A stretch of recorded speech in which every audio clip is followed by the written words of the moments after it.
আলহামদুলিল্লাহ নাহমাদুহু ওয়া নাস্তাঈনুহু ওয়া নাস্তাগফিরুহু ওয়া নাউযু বিল্লাহি মিন শুরুরি আনফুসিনা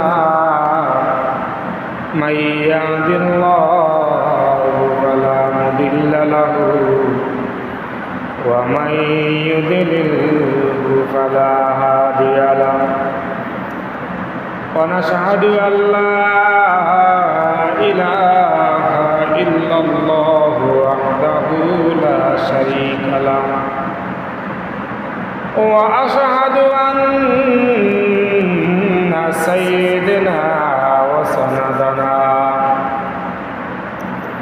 وحبيبنا وحبيب قلوبنا أما بعد فأعوذ بالله من الشيطان الرجيم بسم الله الرحمن الرحيم خذ العفو وأمر بالعرف وأعرض عن الجاهلين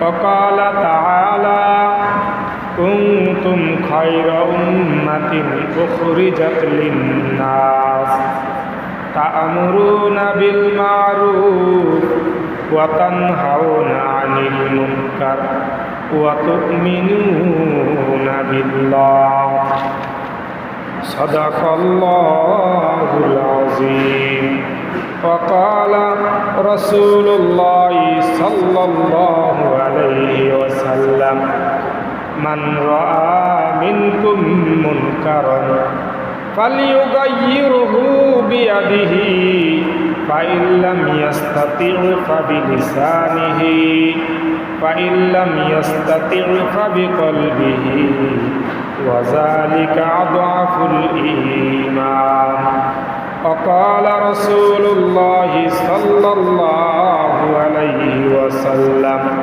ما من قوم يعمل فيهم بالمعاصي ثم يقدرون على أن يغيروا ثم لا يغيرون إلا يوشك أن يعمهم الله بعقاب أو كما قال عليه النبي عليه الصلاة والسلام إن الله وملائكته يصلون على النبي يا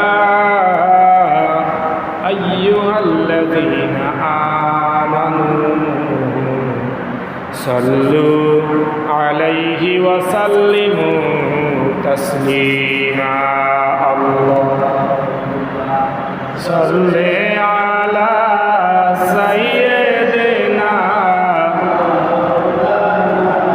محمد وعلى آل سيدنا محمد اللهم صل على سيدنا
কদমের নিদানে আল্লাহ সাল্লি আলা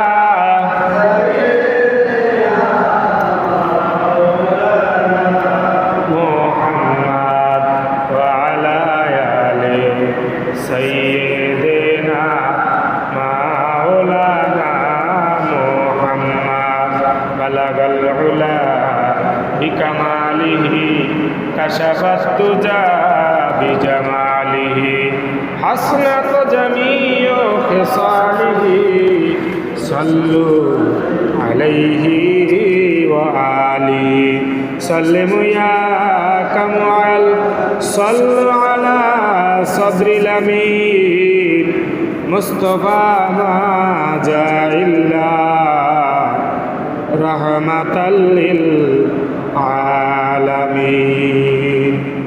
আলহামদুলিল্লাহ সুম্মা আলহামদুলিল্লাহ। সম্মানিত উপস্থিতি, সম্মানিত প্রাণপ্রিয় মুসল্লিয়ানে কেরাম, মহান রব্বুল আলামিনের দরবারে লক্ষ কোটি শুকর ও সুজুদ যে মহান আল্লাহ রব্বুল আলামিন আমাকে আপনাকে দুনিয়ার সকল ধরনের কাজ থেকে ফারেক করে, ব্যস্ততা থেকে মুক্ত করে আল্লাহ তাআলার হুকুম পালন করার জন্য মহান রব্বুল আলামিন তার পবিত্র ঘরে আসা এবং বসার তৌফিক দিয়েছেন এবং সেই সাথে দিনই কিছু কথা বলা এবং শোনার তৌফিক দান করেছেন। এই জন্য আমরা আমাদের মন থেকে, অন্তর থেকে মাওলা পাকের দিকে একবার দিলটাকে রুজু করে বলি আলহামদুলিল্লাহ।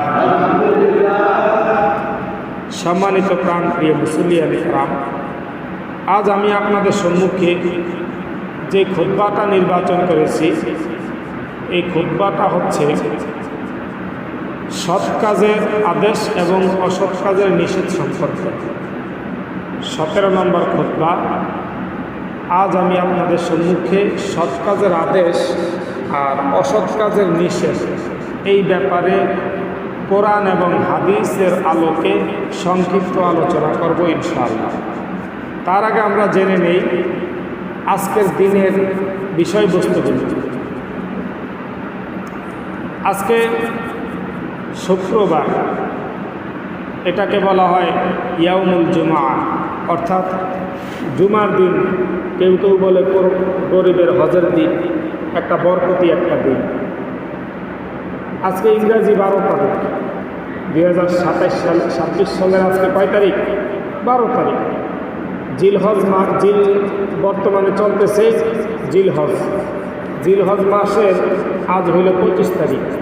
এই জিলহজ মাস আর মাত্র 5 দিন বাকি আছে।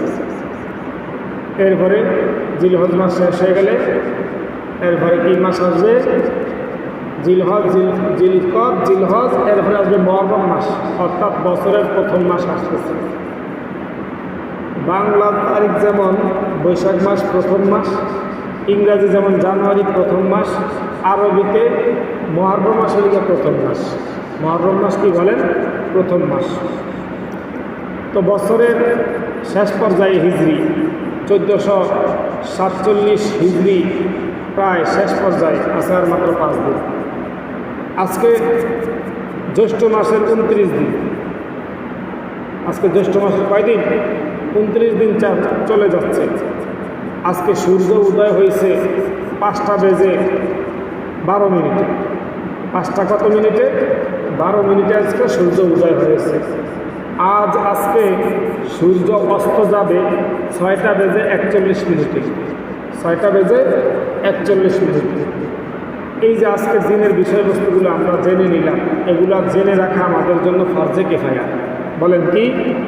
প্রত্যেকটা মানুষের এই বিষয়গুলো জেনে রাখা, যে আজকে আরবি মাসের কয় তারিখ, বাংলা মাসের কয় তারিখ, ইংরেজি মাসের কয় তারিখ, এগুলো জেনে রাখা। যদি অন্তত সব কিছু যে না জেনেও রাখতে পারেন, অন্তত 2টা জিনিস জেনে রাখতে হবে। একটা হইল আরবি মাসের তারিখটা, আর একটি হইল সূর্য উদয় এবং সূর্য অস্ত। যেহেতু আমরা মুসলমান, আমরা নামাজ কালাম পড়তে হবে। সম্মানিত উপস্থিতি, এই যে আমাদের কাছ থেকে দিনগুলো চলে যাইতেছে, মনে করবেন না যে নতুন বছর আসতেছে, কিন্তু তা না। আমাদের জন্য হায়াত কমে যেতেছে। কী কমে যেতেছে বলেন? হায়াত। হ্যাঁ, আমরা যতটুকু হায়াত নিয়ে আসছি দুনিয়াতে, আমাদের জীবন থেকে যেমন আজকে শুক্রবার, এই শুক্রবার আর কখনই আসবে না। আবার আগামী যে শুক্রবার আসতেছে এটা আমার জন্য নতুন এক শুক্রবার, নতুন এক শুক্রবার। আল্লাহ রসুল হাদিসে পাকের মধ্যে বলেন, যারা জান্নাতি হবে, তারা কি হবে বলেন? জান্নাতি হবে।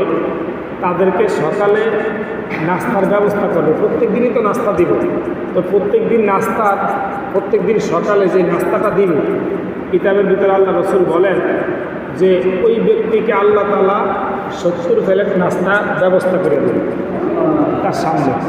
70 প্লেট নাস্তা যে দিব, এই 70 প্লেটের ভিতরে 70 রকমের খানা আল্লাহ তাআলা রাখছে। কথা বলতে আমরা স্বাভাবিকভাবে নাস্তা করি হয়তো রুটি, চা ইত্যাদি, এর উপরে কিছু খাই না, কিন্তু জান্নাতীদেরকে আল্লাহ তাআলা 70 প্রকারের খাবার দেবে শুধু সকালবেলা নাস্তা। শুধু তাই নয়, আল্লাহ নবী সাল্লাল্লাহু আলাইহি ওয়াসাল্লাম বলেন এই নাস্তাটা দেওয়ার পরে আবার আগামীকালকে মানে দিন আসতেছে সকালবেলা, ওই আগামীকালকে সকালবেলা আবার নাস্তা দিবে 70 প্লেট। তবে যেই 70 প্লেট নাস্তাটা দিব, এইটা গতকালকে যে 70 প্লেট নাস্তা দিচ্ছে যেই রকম, ওই রকম আর নাস্তা হবে না, ওই 70 প্লেট আবার ভিন্ন ধরনের নাস্তা হবে। তাইলে বোঝেন আল্লাহ তাআলার কাছে কত রকমের নাস্তার ব্যবস্থা আছে। কাদের জন্য বলেন? জান্নাতি মেহমানদের জন্য। আমরা কি সবাই জান্নাতে যেতে চাই? ইনশাআল্লাহ। আল্লাহ আমাদের কবুল করে বলেন আমিন। যদি জান্নাতে যেতে চান তাহলে আজকের যেই বিষয়বস্তু আমি নিয়ে আপনাদের সম্মুখে এলাম, এই বিষয়বস্তুটা আপনাদের মানতে হবে। যদি না মানেন তাহলে জান্নাত কেন, জান্নাতের একটু হাওয়াও আমাদের কাছে আসবে যদি না মানেন। সম্মানিত উপস্থিতি, আমরা যেহেতু জন্ম হয়েছে, মৃত্যু অবশ্যম্ভাবী, এটা বাস্তবিক। তাইলে মৃত্যুর পরে আমাদের একটা বিশাল বড় একটা জিন্দেগি আছে। মনে করেন দিনে রাতে 24 ঘন্টা, সকাল থেকে সন্ধ্যা পর্যন্ত 12 ঘন্টা, আবার সন্ধ্যা থেকে সন্ধ্যা আবার সকাল পর্যন্ত 12 ঘন্টা, এই 24 ঘন্টা একটা দিন অতিবাহিত হয়ে যায়। কিন্তু হাসরের মাঠের দিনগুলা কেমন জানেন? এই দুনিয়ার 10 দিনের সমান একটা দিন, একদিন। এই দুনিয়ার 10 দিন সমতুল্য একটা দিন জান্নাতে। এইভাবে আমরা বেঁচে থাকবো হাজার হাজার কোটি কোটি বছর ধরে। আল্লাহ আমাদেরকে বাঁচায় রাখবে। মৃত্যু আর হবে না। আমাদের নশ্বর শরীরের মৃত্যু হবে, কিন্তু আমাদের দেহের যে একটা আত্মা দিছে, ওই আত্মাটা দিয়ে আল্লাহ তাআলা আমার মতনই একজন মানুষ বানাবে। আমাকে আপনি চিনবেন। কথার কথা, আমাদের ইলিয়াস ফরাজি সাহেব জান্নাতে দেখলে বলবে হচ্ছে আমাকে ইমাম সাহেব, মানে চিনবে, মানে অচেনার কোনো কিছুই নেই। ওই দেখো ওই যে ওই বাবুল ভাই দাঁড়িয়ে রয়েছে জান্নাতের ভিতরে, কী খবর, কেমন আছে, আলোচনা হবে। মানে আমরা যেমন আগে বাজারে দেখা হইলে আমি কথাবার্তা আলোচনা করি, ঠিক ওইখানে এরকম আলোচনা হবে। আল্লাহ আমাদেরকে ওই সুযোগ করে দেবে। যদি আপনি ঘোড়ায় উঠতে চান, যে আল্লাহটা ঘোড়া উঠতে চাই, সাথে সাথে একটা ঘোড়া সামনে উপস্থিত, হ্যাঁ, এবং ঘোড়ার পাখনা থাকবে। উঠতে চাও, ঠিক আছে, ওরা ঘোড়ার উপরে উঠবে, ঘোড়া উঠতে থাকবে, চতুর্দিকে সব দেখবে। আজ আমরা একটা হেলিকপ্টার ভাড়া করতে আমাদের 70-80-90 টাকাও লাগিয়ে যায়, কিন্তু ওই সময় ভ্রমণ করতে কিছুই লাগবে না, আল্লাহ তাআলা করাই দেবে।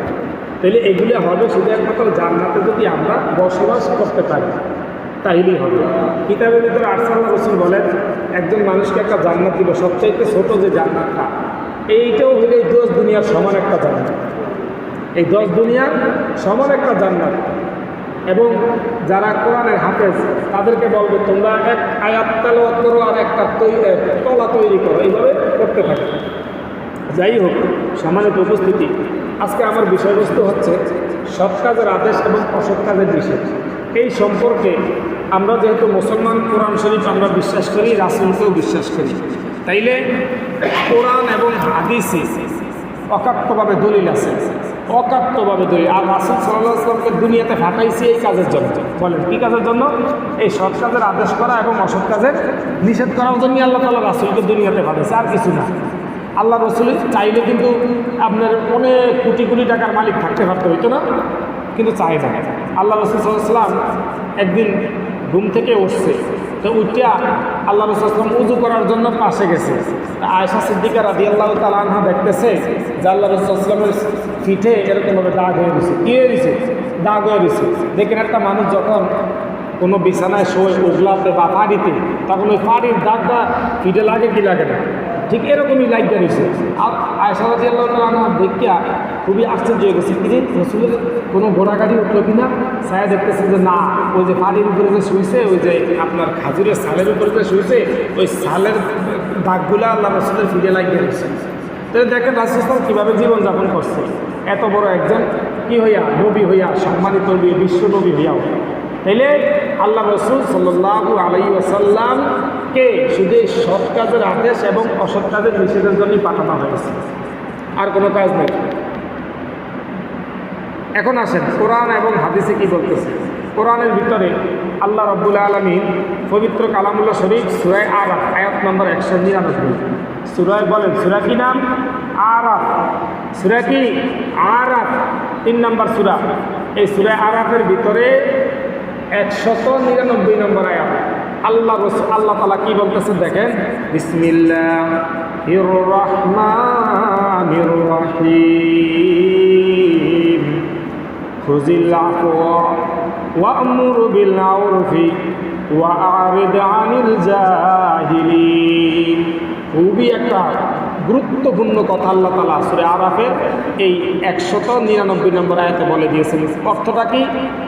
আল্লাহ রাব্বুল আলামিন বলেন, ও আমার নবী, নবীকে সংশোধন করে আল্লাহ তাআলা বলতেছেন। কাকে বলেন? বলেন নবীকে সংশোধন করে, নবীকে ইশারা করে আল্লাহ বলতেছেন। কি বলতেছেন? ও নবী, আপনি ক্ষমা কিংবা নীতিবান হন, আপনি ক্ষমা করতে শিখুন এবং একজন নীতিবান আদর্শ মানুষ হন। কাকে বলতেছে? নবীকে বলতেছে। এরপরে আবার আল্লাহ তাআলা আবার পরবর্তীতে বলতেছেন, ওয়া'রিদ আনিল জাহিলিন, ক্ষমা এবং নীতিবান হওয়ার পরে আপনি কি করবেন? ওয়া'রিদ আনিল জাহিলিন, আপনি জাহিলদের কাছ থেকে যত পারেন দূরে থাকার চেষ্টা করেন, যতটা পারেন দূরে থাকার চেষ্টা করেন। তাইলে দেখেন আল্লাহ তাআলা জাহেলদের কাছ থেকে দূরে রাখার জন্য নবীকে আদেশ করছে। তো নবীকে আদেশ করা মানে নবীকে যেহেতু আদেশ করছে, তো নবী তো অবশ্যই এটা মানছে। আর নবী যেহেতু মানছে, তো নবীর উম্মত হয়ে আমরাও করতে হবে, মানতে হবে। এরপরে দেখেন আল্লাহ পাক রব্বুল আলামিন অন্য এক আয়াতের ভিতরে বলেন, সূরা আল ইমরান। হ্যাঁ, সূরা কি বলেন? 2 নম্বর সূরা, সূরা বাকারার পরই আল ইমরান সূরা। এই সূরাটার 110 নম্বর আয়াতের ভিতরে আল্লাহ তাআলা বলেন, বিসমিল্লাহির রহমানির রহিম, কুনতুম খায়রা উম্মাতিন উখরিজাত লিন-নাস তা'মুরুনা বিল মা'রুফ ওয়া তানহাউনা আনিল মুনকার ওয়া তু'মিনুনা বিল্লাহ। আল্লাহ রাব্বুল আলামিন বলেন যে তোমরাই শ্রেষ্ঠ জাতি, তোমাদেরকে আমি শ্রেষ্ঠ জাতি হিসেবে দুনিয়ার জমিনে পাঠাইছি। ও বাবাজিরা আমার, আমাদের মতো শ্রেষ্ঠ জাতি এই পৃথিবীর জমিনে আর কারোই নাই, কখনই হয়নি। এই যে মনে করেন আদম আলাইহিস সালামের জাতি আছে, নূহ আলাইহিস সালামের জাতি আছে, ইব্রাহিম আলাইহিস সালামের জাতি আছে, ঈসা আলাইহিস সালামের, মানে সমস্ত নবীদেরই তো জাতি ছিল, কম ছিল। কিন্তু তাদের থেকে আল্লাহ পাক রব্বুল আলামিন আমাদেরকে শ্রেষ্ঠ জাতি হিসাবে কি করছেন? প্রেরণ করছে, দুনিয়ার জমিনে পাঠাইছে। অন্য এক আয়াতের ভিতরে আল্লাহ বলেন যে মানুষকেই আমি শ্রেষ্ঠ জাতি হিসাবে তৈরি করছি, মানুষকেই আমি শ্রেষ্ঠ জাতি হিসাবে তৈরি করছি। কেন শ্রেষ্ঠ জাতি হিসাবে তৈরি করছে? কেন? তার কাজ কি? শ্রেষ্ঠত্ব কেন সে পাইল? এবার আল্লাহ তাআলা বলতেছেন, তুমিনুনা বিল্লাহি তা'মুরুনা বিল মা'রুফ, তারা এই জন্য শ্রেষ্ঠ, তারা সৎ কাজের আদেশ করবে। তারা সৎ কাজে কি করবে? আদেশ করবে। ওয়া তুমিনুনা বিল্লাহ, এবং তারা কি করবে? অসৎ কাজের নিষেধ করবে। অসৎ কাজের কি করবে? নিষেধ করবে। এই জন্যই তাদেরকে শ্রেষ্ঠ জাতি হিসাবে আমি বানিয়েছি।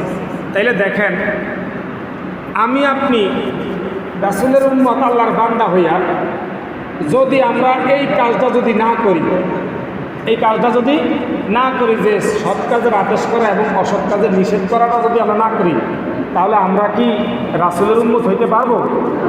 আমরা শ্রেষ্ঠ হইতে পারবো না? আগে এটা কখনই শ্রেষ্ঠ হইতে পারবো না। আজকে আপনার ছেলে আর্জেন্টিনার পতাকার জামা ছিলে রাস্তা রাস্তায় ঘোরে।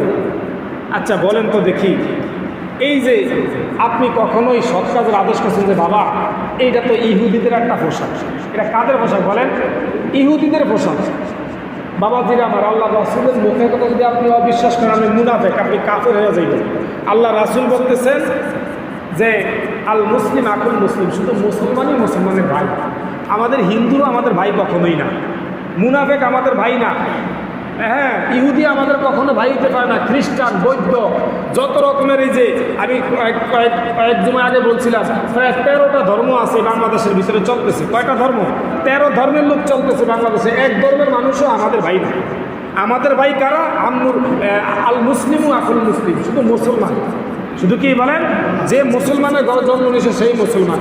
আজকে আপনার সন্তান মেসির বল নিয়ে চলতেছে। হ্যাঁ, এমনও আছে, হ্যাঁ, ছেলেরা এরকমভাবে ব্যানারের ভিতরে ছবি টাঙ্গাইছে এইভাবে ধরিয়া। হ্যাঁ, পাশে ফুটবল, রানের উপরে আপনার কি প্যান্ট, সে চলতেছে।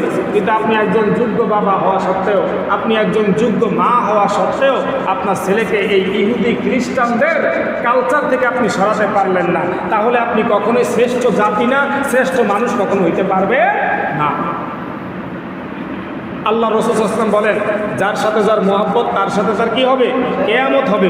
আপনি যদি আজকে মেসি, রোনালদোকে মহব্বত করেন, তাদের সাথে আপনার কি হবে বলেন? আসন্ন না। পৃথিবীর এমন কোনো বিজ্ঞানিক, এমন কোনো দার্শনিক, এমন কোনো উক্তিকারক, এমন কোনো আপনার বড় ধরনের আলেম বা মুফতি কেউ বলতে পারবে না যে মেসি, রোনালদো এরা মুসলমান। বলতে পারবে বলেন? কেউ বলতে পারবে।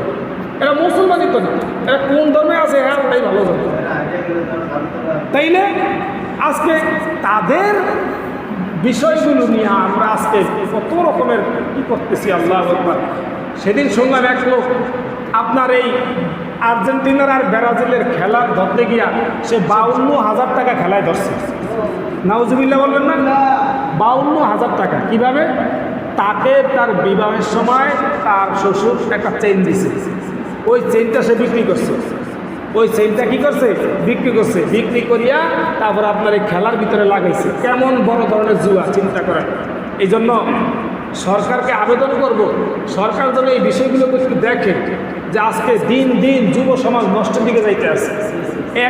আর বর্তমানে সবচাইতে বড় বিষয় হলো খেলা। বড় বিষয় কি? আপনি খবর নিয়ে দেখেন, এমনও মানুষ আছে খেলতে গিয়ে তার লাইফটাই শেষ হয়ে গেছে। আমার এক বেয়াই বল শট দিব বলেরে, কিন্তু ওই শট লাগছে আরেকজনের পায়ে লাগিয়া আজকে তার পা এখনো পর্যন্ত সে এইভাবে হাঁটতে হয়, মানে দুইয়া দিয়া। তার লাইফটাই শেষ, কোনো কাজ করতে পারে না। পরে একটা ফানের দোকান দিয়ে বসছে দৌলত, বুঝছেন? লাইফটাই শেষ।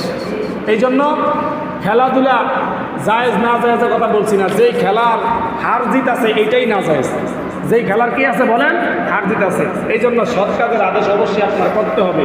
আজকে ঘরের ভিতরে আপনার মেয়ে বেপরদায় চলতেছে, আপনার সন্তান বিনা নামাজে ঘুমাইতে আছে, আজকে আপনি তাদেরকে সৎ কাজের আদেশ করতে পারেন না, তাইলে আপনি কখনোই শ্রেষ্ঠ জাতি হইতে পারবেন না।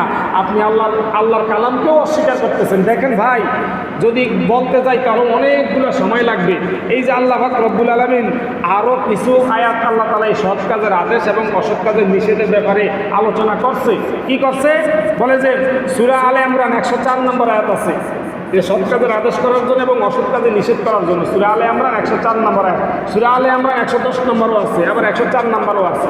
এরপরে আল্লাহ তাআলা আরও বলে দিয়েছেন সূরা মায়েদা আয়াত নম্বর 78 এবং 79 নম্বর আয়াত। এই আয়াতের ভিতরে আল্লাহ তাআলা জানিয়ে দিয়েছে যে তুমি সৎ কাজের আদেশ করো এবং অসৎ কাজে নিষেধ করো। এরপরে সূরা ইউনুস আয়াত নম্বর 109, ওইখানেও আল্লাহ জানিয়ে দিয়েছে যে সৎ কাজের আদেশ করো এবং অসৎ কাজে নিষেধ করো। এরপরে সূরা তাওবা আয়াত নম্বর 71 এবং 112 নম্বর, এই দুই আয়াতের ভিতরে আল্লাহ তাআলা জানিয়ে দিয়েছেন সৎ কাজের আদেশ করো এবং অসৎ কাজে নিষেধ করো। এবং সূরা নাহল আয়াত নম্বর 90, যেইটা আমরা সব সময় এই যে তারা আপনার খুতবার সময় আমরা পড়ে থাকি, এই আয়াতের ভিতরে আল্লাহ জানিয়ে দিয়েছে সৎ কাজের আদেশ করো এবং অসৎ কাজে নিষেধ করো। দেখেন আমরা খুতবার ভিতরে পড়ি যে ইন্নাল্লাহা ইয়া'মুরু বিল আদলি ওয়াল ইহসান ওয়া ইতা'i যিল কুরবা ওয়া ইয়ানহা আনিল ফাহশাই ওয়াল মুনকার ওয়াল বাগই ইয়া'iযুকুম লাআল্লাকুম তাযাক্কারুন ফাযকুরুনি আযকুরুকুম ওয়াশকুরুলি ওয়া লা তাকফুরুন। আমরা সপ্তাহে বলি, সপ্তাহে আপনাদেরকে জানাইতে আসি যে এইটা কি বলতেছে, এই আয়াতের অর্থ কি বলতেছে। সূরা নাহল আয়াত নাম্বার 90 আল্লাহ পাক রব্বুল আলামিন বলেন যে আল্লাহ ন্যায়পরায়ণতাকে মহব্বত করেন, ভালোবাসেন এবং সদাচরণ করো এবং সৎ পথে চলো। এরপর আল্লাহ তাআলা বলছে যে আত্মীয় স্বজনদের প্রতি তোমরা সৎ আচরণ করো। এরপরে তিনি আরও বলতেছেন যে কখনো অশ্লীলতার দিকে তুমি যাও না। এই আয়াতের সারমর্ম বলতেছে অশ্লীলতা, বেহায়াপনা এবং যে সমস্ত জিনিসগুলো শরীয়তের বিধিবিধানের বাহিরে ওগুলোর দ্বারা তোমরা যাও না, আল্লাহ তাআলা জানিয়ে দিয়েছে। এই যে এতগুলি আয়াতের ভিতরে কি আল্লাহ মিথ্যা কথা বলছে বলেন? তাইলে আল্লাহ তাআলা 100% সত্য কথা বলতেছেন, তাইলে আমি আপনি মানি না কেন বাবা? কেন মানি না? আজকে সন্তান নষ্ট হয়ে যাইতে আছে, আজকে মেয়ে ব্যয় করতে চলতেছে, এমনকি স্ত্রী পর্যন্ত বিনা নামাজে আপনাকে খানা খাওয়াইতে আছে। তাইলে আপনি সৎ কাজের আদেশ কতটুকু করলেন? আল্লাহ রাসূল সাল্লাল্লাহু আলাইহি সাল্লাম বলেন যে একদিন জিবরাইল আলাইহিস সালামকে আল্লাহ তাআলা আদেশ করছেন, হে নবী, হে জিবরাইল যাও অমুক স্থানে গিয়া পুরো এলাকাটাকে কি করে এলাও, ধসে এলাও। তখন তিনি বলতেছেন, হে আল্লাহ, বলে যে ওই এলাকায় তো কিছু নেককার ফরেজগার লোক আছে, তাদেরকে সহ। বলে হ্যাঁ, তাদেরকে সহ ওই এলাকাটা কি করে দাও। এরপরে উঠে কেন বলছে? কারণ শুধু দুই একজন লোক নামাজি এবং আল্লাহওয়ালা হলে হবে না, ওই এলাকার প্রায় লোক আল্লাহওয়ালা হতে হবে। আপনি শুধু আল্লাহওয়ালা হইবেন তা হইতে পারে না। আপনার আশপাশের মানুষ নামাজ পড়লো কিনা, বেনামাজি আছে কিনা, আপনার স্ত্রী, আপনার সন্তান, আপনার মেয়ে, এরা কি নামাজ কালাম পড়ে কিনা, এগুলো তদারকি কখনোই করা হয় না। এই জন্য আমরা খুবই আজকে দুঃখের সাথে আমরা এই জীবন বসবাস করতেছি, এই জীবন আমাদের চলতেছে। সম্মানিত হাজিরিন, সৎ কাজের আদেশ, অসৎ কাজের নিষেধ। আরও একটি হাদিস, আল্লাহ রাসূল সাল্লাল্লাহু আলাইহি সাল্লাম বলেন যে তুমি যদি শক্তি থাকে আর তোমার সামনে যদি কোনো খারাপ কাজ দেখো, তোমার সামনে যদি কোনো কি দেখো, অশ্লীল বেহায়াপনা যদি দেখো, তাহলে তোমার যদি হাত থাকে তাহলে হাতের দ্বারা কি দাও? প্রথমে বাধা দাও। তাহলে হাতের দ্বারা কেন বলছে? কারণ হাতের দ্বারা শক্তি প্রয়োগ করা হয়। তোমার শক্তি থাকলে শক্তি দ্বারা বাধা দাও, যেন এই কাজ সে না করতে পারে, এই অশ্লীলতা বেহায়াপনা সে যেন না করতে পারে। আর দ্বিতীয় নম্বর, তোমার যদি শক্তি যদি না থাকে, তোমার যদি বল যদি না থাকে, তাহলে তুমি তাকে জবানে ডাক দাও, বলে এই তোমরা এগুলা করিও না। আর যদি এইটা জবানেও যদি না করতে পারেন, তাহলে বলতে হবে যে ওই কাজটাকে ঘৃণা করতে হবে, লোকটাকে ঘৃণা করা যাবে না, এই যে কাজটা ঘৃণা করবেন। তাহলে আল্লাহ পাক রব্বুল আলামিন আপনাকে ইমানের সর্বনিম্ন স্তরের ইমানের স্বাদ আপনাকে দান করবে। এলে আমরা এই কাজটা করি। আজকে মসজিদের মাঠে পোলাপান খেলাধুলা করতেছে, সমস্যা নাই, কিন্তু এই যে গালিগালাজ, পায়েসা কথা, তারপরে মোবাইলে গান শোনা ইত্যাদি এগুলা করতেছে, তাহলে এগুলো পায়েসা কাজ না। কিন্তু মুসল্লি যদি ডাক দেয় তাহলে অনেক সময় আমের টেরে আসে গায়ের দিকে। এরকম পোলাপান আছে না নাই বলেন? বহুত আছে। এই জন্য বাবাজিরা আমার, আপনার সন্তান, আপনার সব কিছু আপনার দায়িত্ব। আল্লাহ রাসূল সাল্লাল্লাহু আলাইহি ওয়াসাল্লাম বলেন কুল্লুকুম রাঈনান ওয়া কুল্লুকুম মুসলিমান, বলে যে প্রত্যেকের দায়িত্বের সাথে আছে, প্রত্যেকের দায়িত্বশীল। এখন আমি আমার কতটুকু দায়িত্ব পালন করছি। এই জন্য সামাজিকভাবে আমরা সৎ কাজের আদেশ এবং অসৎ কাজের নিষেধ করবো তো ইনশাআল্লাহ। আল্লাহ আমাদেরকে কবুল করে বলেন আমিন। আজকে সমাজের ভিতরে অনেক পাপ বেড়ে গেছে। আজকে পাপের কারণে এই সমাজ আজকে দুষ্কৃতির ভিতরে চলে যাইতেছে। এই দুনিয়া আর বেশি দিন টিকে থাকার মতো অবস্থানে নাই। যতই টেকনোলজি বাড়তেছে ততই দজ্জাল আমাদের সম্মুখে আসতেছে। যতই টেকনোলজি, এমন কোনো ঘর নাই সুদের ব্যবসা না করে। তাহলে টেকনোলজি বাড়াইছে, এমন কোনো ঘর নাই বলে যে হয়তো 2-4টা থাকতে পারে, বাকি বেশিরভাগ ঘরের ভিতরে অনেক টিভি ভিতরে আছে, টিভি চালায়, আছে না নাই? ডিসেল লাইনও আছে। তাহলে এই যে এগুলি যে করতেছে, আল্লাহ পাক রব্বুল আলামিন আযাব দিলে ওই আযাব থেকে কখনোই রক্ষা পাইবেন না ইনশাআল্লাহ। এই জন্য চেষ্টা করতে হইবে যত দূর সম্ভব আমরা সৎ কাজের আদেশ করব এবং অসৎ কাজের নিষেধ করব। শুধু তাই নয়, নিজে সৎ কাজ করিয়া অন্যকে সৎ কাজের আদেশ করার চেষ্টা করব। এখন নিজে মনে করেন সৎ কাজ করতেছেন না, তাহলে অন্যকে কিভাবে করবেন? অন্যকে করা যাবে না, কারণ আপনি কখনোই পারবেন না নিজেকে ভালো না করিয়া অন্যকে ভালো করতে। আপনি নিজে আগে ভালো হতে হবে, তারপরে অন্যকে ভালো করার চেষ্টা করতে হবে। আল্লাহ রাব্বুল আলামিন আমাদের কথাগুলো বুঝার তৌফিক দান করে বলেন আমিন। এবং আপনাদের কাছে পরিশেষে একটি কথা, যারা এই বাহিরের ইহুদি খ্রিস্টানদের খেলার কালচার নিয়ে থাকে, আপনাদের হাতে পায়ে ধরি, আপনার সন্তান আপনার কাছ থেকে টাকা নিয়ে মেসির জামা কিনে সে কীভাবে গাওয়াবে? এটা তো আপনার বোঝা উচিত যে এই জামাটা তো আমাদের ধর্মীয় জামা না, এই গেঞ্জিটা তো আমাদের ধর্মীয় গেঞ্জি না। তাহলে এটা কেন আমরা তাকে কিনে দিলাম বা সে কিনলো? বলতে পারছে হুজুর সে কিনছে।